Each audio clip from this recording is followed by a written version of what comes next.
Once again welcome back to KC's classes. KC's ക്ലാസ്സസിന്റെ മറ്റൊരു പുതിയ വീഡിയോയിലേക്ക് എല്ലാവർക്കും സ്വാഗതം. This is Kiran C S. Kerala PSC accountant junior accountant category number 363 364 2025 exam notification publish ചെയ്തിരിക്കുകയാണ്. അപ്പോൾ ബികോം ബേസ്ഡ് ആയിട്ടുള്ള വളരെ ഇമ്പോർട്ടൻ്റ് ആയിട്ടുള്ള ഒരു പോസ്റ്റിലോട്ടാണ് നോട്ടിഫിക്കേഷൻ വന്നിട്ടുള്ളത്. ബികോം ബേസ്ഡ് ആയിട്ടുള്ള കേരള ഫിനാൻഷ്യൽ കോർപ്പറേഷൻ അസിസ്റ്റന്റ് പോസ്റ്റിന്റെ എക്സാം സെപ്റ്റംബർ 13 ഫിനിഷ് ചെയ്ത് അപ്പോൾ തന്നെ പുതിയൊരു ബികോം ബേസ്ഡ് ആയിട്ടുള്ള എക്സാം ആണ് വന്നിട്ടുള്ളത്. ആ എക്സാം കഴിഞ്ഞപ്പോൾ ഒരുപാട് കുട്ടികളുടെ ഭാഗത്ത് നിന്ന് വന്നിട്ടുള്ള ഒരു ഫീഡ്ബാക്ക് എന്ന് പറയുന്നത് ഒരുപാട് അബദ്ധങ്ങളുടെ ബേസിൽ കിട്ടുമായിരുന്ന പല മാർക്സും കയ്യിൽ നിന്ന് പോയിന്ന. കാരണം എക്സാമിന് നല്ല രീതിയിൽ പ്രിപ്പയർ ചെയ്ത് പോയി. ദെൻ ലാസ്റ്റ് മൊമെന്റിലെ അബദ്ധങ്ങൾ ഒരുപാട് കുട്ടികളുടെ ഭാഗത്ത് വന്നിട്ടുണ്ട്. ഒരു 10 മിനിറ്റ് 15 മിനിറ്റ് ലാസ്റ്റ് ഉള്ള സമയത്ത് എന്തായാലും എക്സാമിന് വന്നതല്ലേ, അറ്റൻഡ് ചെയ്യാത്ത ഒരുപാട് ഐറ്റംസ് കറക്കി കുത്തി കറപ്പിച്ചു പോന്നു. സോ അത് ചെയ്തില്ലെങ്കിൽ കുറച്ചും കൂടി നന്നായിട്ട് മാർക്ക് കിട്ടിയാന്. ഇത് കറപ്പിച്ചതൊക്കെ നോക്കുമ്പോൾ മെജോറിറ്റി അതിൽ നെഗറ്റീവ് മാർക്സ് ആണ് വന്നിട്ടുള്ളത്. അപ്പം നെഗറ്റീവ് മാർക്സിൻ്റെ എണ്ണം കൂടിയത് കൊണ്ട് കിട്ടുമായിരുന്ന നല്ലൊരു സ്കോർ പോയിട്ടുള്ള ഒരുപാട് കുട്ടികളുണ്ട്. അതുകൊണ്ട് തന്നെ മിക്ക കുട്ടികളുടെയും റേഞ്ച് ഓഫ് മാർക്സ് നോക്കിയിട്ട് പറയുന്നത് 40 മാർക്ക്, 40-നും 45-നും ഇടയിൽ, ചിലർക്ക് അതിനിട്ട് കുറഞ്ഞിട്ടുണ്ട്, അല്ലെങ്കിൽ 40 to 50. ഈ റേഞ്ച് ഓഫ് മാർക്സ് ആണ് മിക്ക കുട്ടികളുടെയും വരുന്നത്. ഒരു നല്ല സ്കോറിലോട്ട് എത്തിയാൽ മാത്രമേ, ഒരു 60 to 70 ആ റേഞ്ചിലോട്ട് എത്തിയാൽ മാത്രമേ നമുക്ക് മെയിൻ ലിസ്റ്റിലോട്ട് ബികോം ബേസ്ഡ് ആയിട്ടുള്ള എക്സാമിൽ എത്തിച്ചേരാൻ സാധിക്കുള്ളൂ. അതിലോട്ട് എത്തിച്ചേരണമെങ്കിൽ നിങ്ങൾ നിർബന്ധമായും ഫോളോ ചെയ്യേണ്ട സ്റ്റഡി പ്ലാൻ, നിങ്ങൾ ഫോളോ ചെയ്യേണ്ട സ്ട്രാറ്റജി, ഇതൊക്കെയാണ് നമ്മൾ ഇന്നത്തെ വീഡിയോയിൽ ഡിസ്കസ് ചെയ്യാൻ പോകുന്നത്. വീഡിയോയിലോട്ട് പോണേക്കാൾ മുമ്പ് പറയാനുള്ളത്, നമ്മുടെ സ്ഥാപനം Kerala PSC commerce and management relate ചെയ്തിട്ടുള്ള എല്ലാ പോസ്റ്റുകൾക്കും ഓൺലൈനായിട്ട് കോച്ചിങ് പ്രൊവൈഡ് ചെയ്യുന്ന സ്ഥാപനമാണ്. നമ്മുടെ ആപ്പിലൂടെയാണ് ക്ലാസ്സസ് അവൈലബിൾ ആവുക.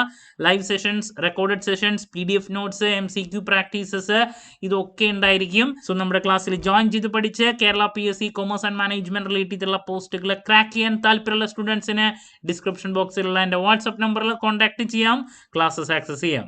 ഓക്കെ, സോ നമുക്ക് എന്തെങ്കിലും വീഡിയോയിലോട്ട് കിടക്കാം. അപ്പോൾ ഈ ഒരു പോസ്റ്റിൻ്റെ ഇതിനേക്കാൾ മുമ്പുള്ള സിലബസ് ആണ് ഞാനിവിടെ വെച്ചിട്ടുള്ള സിലബസ് വീഡിയോ ഞാൻ ഇന്നലെ അപ്ലോഡ് ചെയ്തിട്ടുണ്ടായിരുന്നു. കാണാത്തവരുണ്ടെങ്കിൽ കാണാം. 610 611 കാറ്റഗറി നമ്പർ ഇതിനേക്കാൾ മുമ്പ് നടന്ന എക്സാം ആണ്. ഞാൻ പറഞ്ഞിട്ടുണ്ടായിരുന്നു ഇന്നലത്തെ വീഡിയോയിൽ ഞാനിത് ഈ എക്സാം എഴുതിയിട്ടുണ്ടായിരുന്നതാണ്, ഇതിൻ്റെ ലിസ്റ്റിലുണ്ടായിരുന്നതാണ്. ഒരു 10 വർഷം മുമ്പൊക്കെ, അല്ലെങ്കിൽ 5-8 വർഷം മുമ്പൊക്കെ പല എക്സാമുകളും ഞാൻ എഴുതുന്ന സമയത്ത്, 10 വർഷത്തിനേക്കാൾ മുമ്പ് എഴുതുമ്പോൾ നിങ്ങൾ ചെയ്തിട്ടുള്ള പല അബദ്ധങ്ങളും ഞാനും ചെയ്തിട്ടുണ്ട്.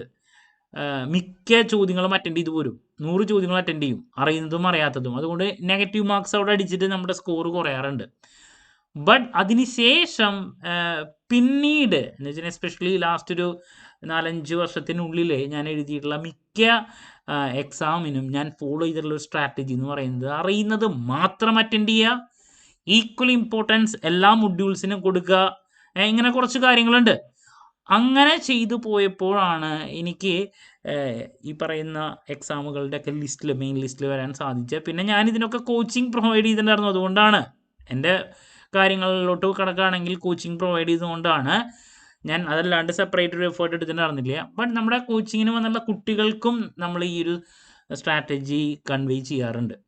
ഓക്കെ, അപ്പോൾ ഇതിൻ്റെ എക്സാം ഡേറ്റോ മറ്റു കാര്യങ്ങളൊന്നും വന്നിട്ടില്ല എങ്കിലും ഞാനിപ്പോൾ ഒരു 100 ഡേയ്സിൻ്റെ സ്റ്റഡി പ്ലാൻ വീഡിയോ ആണ് ചെയ്യാൻ പോകുന്നത്. അതിലോട്ട് പോകുന്നതിനേക്കാൾ മുമ്പ് ആദ്യം ഇമ്പോർട്ടൻ്റ് ആയിട്ട് പറയാനുള്ള 1-2 കാര്യങ്ങൾ പറയാണ്.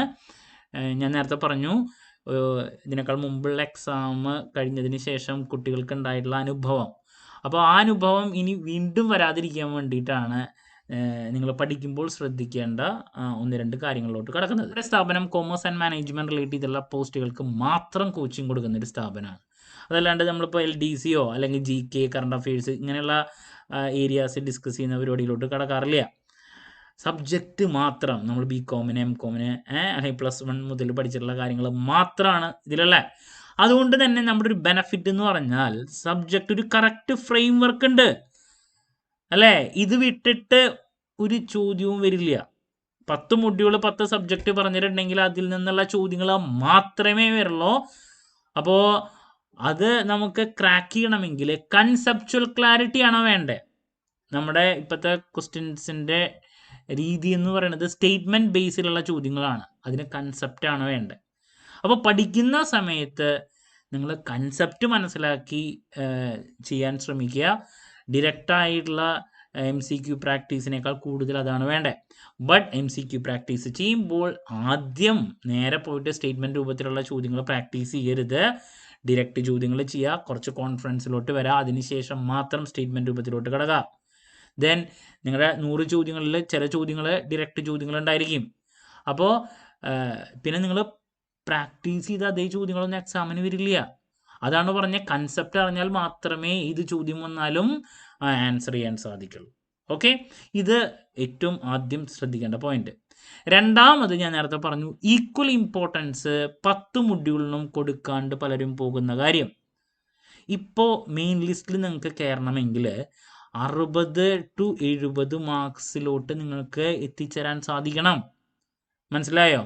അപ്പോൾ 10 മൊഡ്യൂളിനും ഈക്വൽ ഇമ്പോർട്ടൻസ് കൊടുത്ത് പഠിച്ചാൽ മാത്രമേ ഇത് പോസിബിൾ ആകുള്ളൂ. ബട്ട് പല സ്റ്റുഡൻസിൻ്റെയും പ്രോബ്ലം 10 മൊഡ്യൂൾ ഉണ്ടെങ്കിൽ, ഇപ്പോൾ അക്കൗണ്ടിങ് ഉണ്ട്, financial management, cost accounting, management, managerial economics, law, capital market, tax, marketing management, auditing, അല്ലേ? 10 സബ്ജക്റ്റുകളാണ് നിങ്ങൾ ഡിഗ്രി പഠിച്ചിട്ടുള്ളത്. പലർക്കും ഫേവറേറ്റ് സബ്ജക്ട്സ് ഉണ്ടാവും. ചില ടോപ്പിക്കുകളിലോട്ട് തീരെ താല്പര്യം ഉണ്ടാവില്ല. അപ്പോൾ അങ്ങനെയാവുമ്പോൾ താല്പര്യമുള്ള ചിലപ്പോൾ ഇതിലൊരു 5 or 6 സബ്ജക്റ്റ് ഉണ്ടെങ്കിൽ അതിലോട്ട് കൂടുതൽ ഫോക്കസ് ചെയ്യണം, അത് നന്നായിട്ട് പഠിക്കണം. താല്പര്യമില്ലാത്തത് അവസാനം വയ്ക്കും. അപ്പോൾ അതിൽ നിന്നുള്ള ചോദ്യങ്ങൾ പ്രോപ്പറായിട്ട് അറ്റൻഡ് ചെയ്യാൻ സാധിക്കാത്തൊരവസ്ഥ. നിങ്ങൾക്ക് 10 മൊഡ്യൂളിൽ നിന്ന് കറക്റ്റ് 10 ചോദ്യങ്ങളാണ് ഓരോ മൊഡ്യൂളിൽ നിന്ന് വരാം. ഒരു 60നും 70നും ഇടയിൽ സ്കോർ ചെയ്യണമെങ്കിൽ ഒരു മൊഡ്യൂളിൽ നിന്ന് 10 ചോദ്യങ്ങൾ വരുമ്പോൾ മിനിമം നിങ്ങൾക്ക് 6 മുതൽ 7 ചോദ്യങ്ങൾ അറ്റൻഡ് ചെയ്യാൻ സാധിക്കണം. നിങ്ങൾ 6 സബ്ജക്റ്റ് നന്നായിട്ട് പഠിച്ചു പോയി എന്ന് വിചാരിക്കുക, ബാക്കിയുള്ള 4 ഒരു ആവറേജ് ആയിട്ടാണ് പഠിച്ചത്. നിങ്ങൾക്ക് ഈ പറഞ്ഞ ലെവലിലോട്ട് എത്താൻ വളരെ ബുദ്ധിമുട്ടായിരിക്കും. മനസ്സിലാവുണ്ടോ? നിങ്ങൾ എന്തുകൊണ്ട് ലിസ്റ്റിലോട്ട് എത്തുന്നില്ല എന്നുള്ളതിൻ്റെ ആൻസറാണ് ഞാൻ പറയുന്നത്. 6 സബ്ജക്റ്റ് പഠിച്ചു, അതിൽ നിന്ന് 10 ചോദ്യങ്ങൾ ഒരു മൊഡ്യൂളിൽ നിന്ന് കിട്ടിക്കഴിഞ്ഞാൽ മിക്ക സ്റ്റുഡൻസിനും സാധിക്കുന്നത് 10 എണ്ണത്തിൽ ചിലപ്പോൾ ഈ 6 എണ്ണം തന്നെയാണ് നന്നായിട്ട് പഠിച്ച ഒരു മൊഡ്യൂളിൽ നിന്ന് നിങ്ങൾക്ക് മിക്കതും അറ്റൻഡ് ചെയ്യാൻ സാധിക്കുക. 3 എണ്ണം എങ്ങനെയായാലും ചിലപ്പോൾ ഒരു ഡിഫിക്കൽട്ടായിട്ടുള്ളതായിരിക്കും, അറിയാത്തത് എന്തായാലും ഉണ്ടായിരിക്കും, കൺഫ്യൂസ്ഡ് ആയിട്ടുള്ള ചോദ്യങ്ങൾ ഉണ്ടായിരിക്കും. അറ്റൻഡ് ചെയ്തിട്ടുണ്ടെങ്കിൽ നമ്മുടെ മാർക്ക് പോകാനുള്ള സാധ്യതയുള്ള ചോദ്യങ്ങളായിരിക്കും. അപ്പോൾ മിക്കതും നമുക്ക് ചിലപ്പോൾ 2 ചോദ്യങ്ങളോ 3 ചോദ്യങ്ങളോ വരെ നന്നായി പഠിച്ചൊരു മൊഡ്യൂളത്തെ ആണെങ്കിൽ നമുക്ക് സ്കിപ്പ് ചെയ്യേണ്ടതായിട്ട് വരും. ഓക്കെ, ദെൻ ഒന്നും അധികം പഠിക്കാത്ത ഒരു ആവറേജ് ആയിട്ട് മാത്രം താല്പര്യമില്ലാത്ത ചില ടോപ്പിക്കുകൾ ഉണ്ടാവുമല്ലോ, അതിൻ്റെ അവസ്ഥ അപ്പോൾ ഇതിനേക്കാളും മോശവും. ചിലപ്പോൾ നമുക്ക് നന്നായിട്ട് അറിയുന്ന ചോദ്യങ്ങൾ എന്ന് പറഞ്ഞാൽ ചിലപ്പോൾ 3 or 4 വരെ ഉണ്ടാവുള്ളൂ. ബാക്കി കൺഫ്യൂസ്ഡ് ആവുമ്പോൾ എന്തെങ്കിലും അറ്റൻഡ് ചെയ്യേണ്ടതെന്ന് വെച്ചിട്ട് അറ്റൻഡ് ചെയ്യണമെന്ന് മൊത്തം നെഗറ്റീവിലോട്ട് കിടക്കും. അപ്പോൾ 10 മൊഡ്യൂളൂടെ തന്നിട്ടുണ്ടെങ്കിൽ 10 മൊഡ്യൂളിനും ഈക്വൽ ഇമ്പോർട്ടൻസ് കൊടുത്ത് പഠിച്ചാൽ മാത്രമേ നിങ്ങൾക്ക് ലിസ്റ്റിലോട്ട് കയറാൻ സാധിക്കുള്ളൂ. അതല്ലെങ്കിൽ ഒരു ആവറേജ് മാർക്കായിട്ട് അവിടെ നിൽക്കും, ലിസ്റ്റിൻ്റെ കട്ട് ഓഫ് മാർക്കിൻ്റെ അടുത്തെത്തിയിട്ട് അങ്ങനെ ആയിരിക്കും പോവുക നിങ്ങളുടെ കാര്യങ്ങൾ. മിക്ക കുട്ടികൾക്കും സംഭവിക്കുന്ന ഇതാണ്. എക്സാം കഴിഞ്ഞാൽ എങ്ങനെയുണ്ടെന്ന് ചോദിച്ചിട്ടുണ്ടെങ്കിൽ ചിലപ്പോൾ ഒരു 6 മൊഡ്യൂൾ വലിയ കുഴപ്പമില്ലാണ്ട് പഠിച്ചിട്ടുണ്ടെങ്കിൽ അതിലത്തെ 6 ചോദ്യങ്ങൾ ഓരോ മൊഡ്യൂളിൽ വെച്ച് ചെയ്യാൻ കിട്ടിയിട്ടുണ്ടായിരിക്കും. ബാക്കിയുള്ളത് ഇങ്ങനെയായിരിക്കും വന്നിട്ടുണ്ടാവാൻ, നെഗറ്റീവ് മാർക്ക് അടിച്ചിട്ടുണ്ടായിരിക്കും. അപ്പോൾ നെഗറ്റീവ് മാർക്ക് വന്നപ്പോൾ ആക്ച്വലി ബാക്കിലോട്ട് കടന്നു. ദെൻ ഞാൻ നേരത്തെ പറഞ്ഞു 5-6 മൊഡ്യൂൾ പഠിച്ച് അതിനെ റിലേറ്റ് ചെയ്തുള്ളത് അറ്റൻഡ് ചെയ്യാൻ പറ്റി, ലാസ്റ്റ് 10-15 മിനിറ്റ് എക്സാമിന് കഴിയാറുള്ളൂ. അപ്പോൾ എന്തായാലും കുട്ടികൾ വിചാരിക്കും എന്തായാലും വന്നതല്ലേ, ബാക്കിയുള്ള അതിലും കറക്കി കുത്താം, ഒരെണ്ണം ശരിയായി 1 മാർക്ക് കിട്ടില്ല എന്നുള്ള ഒരു ധാരണയിൽ ബാക്കിയുള്ളതും കറപ്പിച്ച് പോകും. അങ്ങനെ നെഗറ്റീവ് മാർക്ക് കൂടും, വീണ്ടും താഴേക്ക് വരും. അപ്പോൾ ഇങ്ങനെ ഒരു പ്രോബ്ലം കുട്ടികളുടെ ഭാഗത്ത് നിന്ന് ഉള്ളത് കൊണ്ടാണ്, അല്ലെങ്കിൽ കുട്ടികൾ ഫേസ് ചെയ്യുന്നത് കൊണ്ടാണ് മിക്ക കുട്ടികൾക്കും മെയിൻ ലിസ്റ്റിലോട്ട് എത്തിച്ചേരാൻ സാധിക്കാത്തത്. അപ്പോൾ അതിന് ഞാൻ പറഞ്ഞ കാര്യങ്ങൾ നിർബന്ധമായും ഫോളോ ചെയ്യുക. Equal importance. നിങ്ങൾക്കിപ്പോൾ ഫിനാൻഷ്യൽ മാനേജ്മെൻറ്റും ടാക്സാണ് വളരെ ബുദ്ധിമുട്ട്, അപ്പോൾ അത് അവിടെ വെക്കുന്നു. അപ്പോൾ അവിടെ വെക്കുമ്പോൾ ഉണ്ടാവുന്നത് നിങ്ങൾക്ക് ലിസ്റ്റിലോട്ട് എത്താനുള്ള ആ ഒരു സാധ്യത കുറയാണ്. ഈക്വൽ ഇമ്പോർട്ടൻസ് എല്ലാത്തിനും കൊടുത്ത് പഠിച്ചിരിക്കണം. ഞാൻ ഇത് വീണ്ടും വീണ്ടും പറയാൻ കാരണം KFC അസിസ്റ്റൻ്റ് എക്സാം കഴിഞ്ഞതിന് ശേഷം കുട്ടികളുടെ ഭാഗത്ത് നിന്ന് വന്നിട്ടുള്ള ഫീഡ്ബാക്കിൻ്റെ ബേസിലാണ്. ഇപ്പം ഞാൻ പറഞ്ഞു എനിക്ക് ലിസ്റ്റിലോട്ട് എത്താൻ സാധിച്ചതിൻ്റെ കാരണം ഞാൻ 10 മൊഡ്യൂള് ക്ലാസ് എടുക്കുന്നത് ഞാൻ തന്നെയാണ്. വർഷങ്ങളായിട്ട് ഞാൻ എടുത്തുകൊണ്ടാണ് ഒരു കാര്യം. പിന്നെ അത് മാത്രമല്ല ഞാൻ കോച്ചിങ് കൂടിയും കൊടുത്ത സ്ഥിതിക്ക് എനിക്ക് പിന്നെ അതിൽ കുറച്ചൊരു ടച്ച് വരുന്നു. അതുകൊണ്ടാണ്, അതിൽ വേറെ കഴിവൊന്നുമില്ല. ഓട്ടോമാറ്റിക്കലി നമുക്ക് എക്സാമിന് ചെല്ലുമ്പോൾ കുറച്ചും കൂടി കംഫർട്ടബിളായിട്ട് അറ്റൻഡ് ചെയ്യാൻ പറ്റുന്നു. അതാണ് എൻ്റെ കാര്യം. ഓക്കെ, അപ്പോൾ ഈ ഒരു മാറ്ററിലോട്ട് നിങ്ങൾ കൂടുതൽ ഫോക്കസ് ചെയ്യണം. എന്നാൽ മാത്രമേ നിങ്ങൾക്ക് ലിസ്റ്റിൽ എത്തിച്ചേരാൻ സാധിക്കുള്ളൂ. പിന്നെ ഇത് രണ്ടാമത്തെ പോയിന്റ് പറഞ്ഞു. മൂന്നാമത്തെ പോയിന്റ് പറയാനുള്ളത് കൺസിസ്റ്റൻസി സ്റ്റഡീസിൽ കൊണ്ടുവരേണ്ടതാണ്. ഇപ്പോൾ നമ്മുടെ എക്സാം ഡേറ്റ് വന്നിട്ടില്ലേ, നോട്ടിഫിക്കേഷനാണ് വന്നിട്ടുള്ളത്. അപ്പോൾ കൺസിസ്റ്റൻ്റ് ആയിട്ട് പഠിക്കാൻ നിങ്ങൾ ശ്രമിക്കുക. ഇപ്പോൾ ഒരു ദിവസം 1 മണിക്കൂറായി നിങ്ങൾക്ക് പഠിക്കാൻ ടൈം ഉള്ളതെങ്കിൽ അത് എല്ലാ ദിവസവും കൺസിസ്റ്റൻ്റ് ആയിട്ട് നോക്കുക. അടുത്ത ഒരാഴ്ച കഴിയുമ്പോൾ 1 മണിക്കൂർ എന്നുള്ള 1.25 അങ്ങനെ കൂട്ടാൻ ശ്രമിക്കുക. ആദ്യം പഠിക്കാൻ സമയം കിട്ടുന്ന അരമണിക്കൂറുള്ളെങ്കിൽ അരമണിക്കൂർ, ഒരാഴ്ച 2 ആഴ്ച അരമണിക്കൂറെങ്കിലും പഠിക്കുക. അതല്ലാണ്ട് ഒരു ദിവസം പഠിച്ചു പിന്നെ 4 ദിവസം കഴിഞ്ഞാണ് അടുത്തത് പഠിക്കാനിരിക്കുന്നതെങ്കിൽ അത് ശരിയാവില്ല. കൺസിസ്റ്റൻസി അതാണ് പഠിക്കുമ്പോൾ ഏറ്റവും കൂടുതൽ നമുക്ക് വേണ്ടത്. അപ്പോൾ ഡേറ്റ് നമുക്ക് വന്നിട്ടില്ലെങ്കിലും കുറച്ച് സമയം ആണെങ്കിലും പഠിത്തത്തിന് വേണ്ടിയിട്ട് മാറ്റി വയ്ക്കുക. പഠിത്തം ഒരു ബേർഡൻ ആയിട്ട് മാറരുത്. കുറേ സമയം കുത്തിരുന്ന് അങ്ങനെയൊന്നും ഇതാവേണ്ട ആവശ്യമില്ല. ഒക്കെ സിമ്പിളായിട്ടുള്ള ടോപ്പിക്സ് ആണ്, BCom ബേസ്ഡ് ആണ്. എഫേർട്ട് എടുക്കണം, ബട്ട് അത് എൻജോയ് ചെയ്ത് പഠിക്കാൻ ശ്രമിക്കുക. ഓക്കെ, അപ്പോൾ ഇത് പഠിത്തത്തിൽ ഫോളോ ചെയ്യേണ്ട കാര്യങ്ങൾ അല്ലെങ്കിൽ എക്സാമിൽ നിങ്ങൾ ഫോളോ ചെയ്യേണ്ട കാര്യങ്ങളാണ് ഞാൻ ആദ്യം പറഞ്ഞത്. ഇനി നമുക്ക് ഈ 10 മൊഡ്യൂളിന് അലോക്കേറ്റ് ചെയ്യേണ്ട ഡേയ്സ്, ഇപ്പോൾ ഞാൻ പറഞ്ഞു ഒരു 100 ദിവസം നമ്മുടെ മുമ്പിൽ ഇപ്പോൾ സ്റ്റാർട്ടിങ്ങിൽ ഞാൻ വെക്കുകയാണ്. അതിനുശേഷം എക്സാം ഡേറ്റ് വന്നാൽ കുറച്ചും കൂടിയും സ്ട്രക്ചറൈസ് ചെയ്തിട്ടുള്ള സ്റ്റഡി പ്ലാൻ വീഡിയോ ഞാൻ ഇടുന്നതായിരിക്കും. പിന്നെ പഠിക്കുമ്പോൾ ഞാൻ എപ്പോഴും പറയുന്ന കുറച്ച് കാര്യങ്ങൾ അതും ഫോളോ ചെയ്യാൻ ശ്രമിക്കുക. ഓക്കെ, അപ്പോൾ 100 days സ്റ്റഡി പ്ലാനാണ് ഞാനിവിടെ നൽകുന്നത്. ഞാൻ പറഞ്ഞു 10 മൊഡ്യൂളുണ്ട്. അപ്പോൾ 10 മൊഡ്യൂളിനും ഓരോ മൊഡ്യൂളിനും നമുക്കിപ്പോൾ 10 days വെച്ചിട്ട് മാറ്റി വയ്ക്കുക. 10 ദിവസം വെച്ചിട്ട് നമുക്കൊരു 10 മൊഡ്യൂളിലോട്ട് നമുക്കിപ്പോൾ അലോക്കേറ്റ് ചെയ്ത് കൊടുക്കാം. ദെൻ പഠിക്കുമ്പോൾ എപ്പോഴും ശ്രദ്ധിക്കേണ്ട മറ്റൊരു കാര്യം, ഒരു കാരണവശാലും ഒരു സബ്ജക്റ്റ് 2-ലധികം ദിവസം പഠിക്കാൻ ശ്രമിക്കരുത്. ഒരു സബ്ജക്റ്റ് ഒരു ദിവസം 2 ദിവസം കഴിഞ്ഞ് കഴിഞ്ഞിട്ടുണ്ടെങ്കിൽ എത്രയും പെട്ടെന്ന് തന്നെ മറ്റൊരു സബ്ജക്റ്റിലോട്ട് കിടക്കുക. അടുപ്പിച്ച് ഒരു പേപ്പർ തന്നെ പഠിക്കുകയാണെങ്കിൽ വെറുത്തു പോകുന്നുള്ളതാണ്. അപ്പോൾ മാറി മാറി പഠിക്കുക എന്നുള്ളതാണ്. ഓക്കെ, അപ്പോൾ ഇതിൽ നമുക്ക് ടോട്ടൽ 10 മൊഡ്യൂളിൽ പ്രോബ്ലം മൊഡ്യൂൾസ് വരുന്നത് accounting number 1, then financial management number 2, then cost accounting number 3, then പിന്നെ പ്രോബ്ലം വരുന്നത് ടാക്സ്, ദെൻ ഇതാണ് പ്രോബ്ലം വരുന്നത്. അപ്പോൾ ഒരു 4 മൊഡ്യൂൾസാണ് നമുക്ക് പ്രോബ്ലം മൊഡ്യൂൾസ് എന്ന് പറയാൻ വരുന്നത്. ബാക്കി 6ഉം തിയറി മൊഡ്യൂൾസാണ്.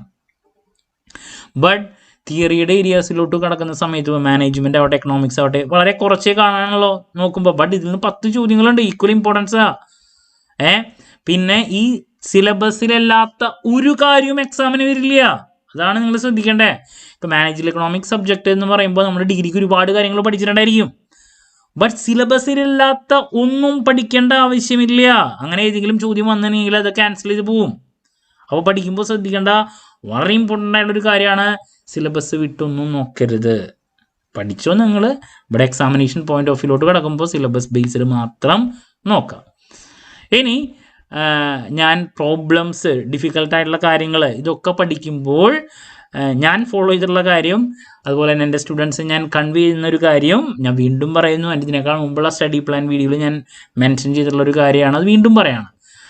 അതെന്താണെന്ന് വെച്ചിട്ടുണ്ടെങ്കിൽ ഇപ്പോൾ പിന്നെ ഒരു കാര്യം കൂടി ഉണ്ട്, കുട്ടികൾ ഒരുപാട് ചോദിച്ചിട്ടുണ്ടായിരുന്നൊരു കാര്യമാണ്. അതിൽ പ്രോബ്ലംസ് ഒക്കെ എക്സാമിന് വരും. പ്രോബ്ലംസ് ഉണ്ടാവും, നമുക്ക് കാൽക്കുലേറ്റർ ഒന്നുമില്ലല്ലോ, കൈകൊണ്ട് ചെയ്യാൻ പറ്റുന്ന ചെറിയ ചെറിയ കാര്യങ്ങളായിരിക്കും വരാം. അതും കൺസെപ്ച്വലൈസ് ചെയ്തിട്ടുള്ള ചോദ്യങ്ങളായിരിക്കും വരാം. അപ്പോൾ ഈ പ്രോബ്ലം ബേസ്ഡ് ആയിട്ടുള്ള മൊഡ്യൂൾസിന് നമുക്ക് കുറച്ചും കൂടി കൂടുതൽ എഫേർട്ട് എടുത്ത് പഠിക്കണം. ടൈമും കൂടുതൽ വേണ്ടി വരും, ബട്ട് ഈക്വൽ ഇമ്പോർട്ടൻസ് ആണ് എല്ലാത്തിനും വരാം. അപ്പോൾ ഇത് പഠിക്കുമ്പോൾ നിങ്ങൾക്ക് യൂസ് ചെയ്യാൻ പറ്റുന്ന ടൈം എന്ന് പറയുന്നത് അല്ലെങ്കിൽ ഡിഫിക്കൽട്ടായിട്ട് നിങ്ങൾക്ക് തോന്നുന്ന ഏത് സബ്ജക്റ്റ് പഠിക്കാനും നിങ്ങൾക്ക് ഏറ്റവും ബെസ്റ്റ് ടൈം എന്ന് പറയുന്നത് ഈവനിങ് ആണ്. ഞാൻ എപ്പോഴും സജസ്റ്റ് ചെയ്യും. ഞാൻ ഇതിനേക്കാൾ മുമ്പുള്ള വീഡിയോസിലൊക്കെ പറഞ്ഞിട്ടുള്ളതാണ്. നിങ്ങളുടെ പഠനം 7 മണി 7:30 അല്ലെങ്കിൽ 8 മണി ആ ഒരു സമയത്ത് ആരംഭിക്കുക. ഒരു 8 മണിക്കാണ് നിങ്ങൾ പഠിക്കാനിരിക്കുന്നത്, അല്ലെങ്കിൽ ഒരു 7:30ക്കാണ് പഠിക്കാനിരിക്കുന്നതെങ്കിൽ 7:30 PM to ഇതൊക്കെ എല്ലാവരും കേട്ടിട്ടുണ്ടാവും എൻ്റെ ഇതിനേക്കാൾ മുമ്പുള്ള വീഡിയോസിൽ. ഒരു 10:30 PM വരെ നിങ്ങൾ ഇരിക്കുകയാണെങ്കിൽ 2-2.5 മണിക്കൂർ ഒരു ഇഫക്റ്റീവായിട്ട് രാത്രി പഠിക്കാനിരിക്കുകയാണെങ്കിൽ നിങ്ങൾക്ക് കിട്ടും. അധികം ഡിസ്റ്റർബൻസ് ഒന്നും ഇല്ലാണ്ട് ഒരു 2.5 hours നമുക്ക് കിട്ടും രാത്രി ആയതുകൊണ്ട്. ഓക്കെ, ദെൻ അതിന് ശേഷം പ്രോബ്ലംസ് ഒക്കെ ചെയ്ത് പഠിക്കാനുള്ളത് വലിയ വലിയ കാര്യങ്ങളൊന്നുമല്ലല്ലോ വരാം. പ്രോബ്ലംസ് നമുക്ക് തന്നെ കൈകൊണ്ട് ചെയ്യാൻ പറ്റുന്ന, വർക്കൗട്ട് ചെയ്യാൻ പറ്റുന്നതാണ്. ബട്ട് നമ്മൾ പഠിക്കുന്ന സമയത്ത് പ്രോബ്ലംസൊക്കെ ചിലപ്പോൾ ചെയ്ത് നോക്കേണ്ടതായിട്ട് വരും, അല്ലെങ്കിൽ അറിയേണ്ടതായിട്ട് വരും. ഇപ്പോൾ അഡ്മിഷൻ്റെ ക്യാപിറ്റൽ അക്കൗണ്ട് വരയ്ക്കാനും, അല്ലെങ്കിൽ പിയാനൽ അപ്രോപ്രിയേഷൻ അക്കൗണ്ട് വരയ്ക്കാനും, അല്ലെങ്കിൽ ഫൈനൽ അക്കൗണ്ടിൻ്റെ പ്രോബ്ലംസ് നമുക്ക് പഠിക്കണമെങ്കിൽ ട്രേഡിംഗ് പിയാനൽ ബാലൻസ് ഷീറ്റിൻ്റെ കാര്യങ്ങളൊക്കെ നമ്മൾ നോക്കേണ്ടതായിട്ട് വരും.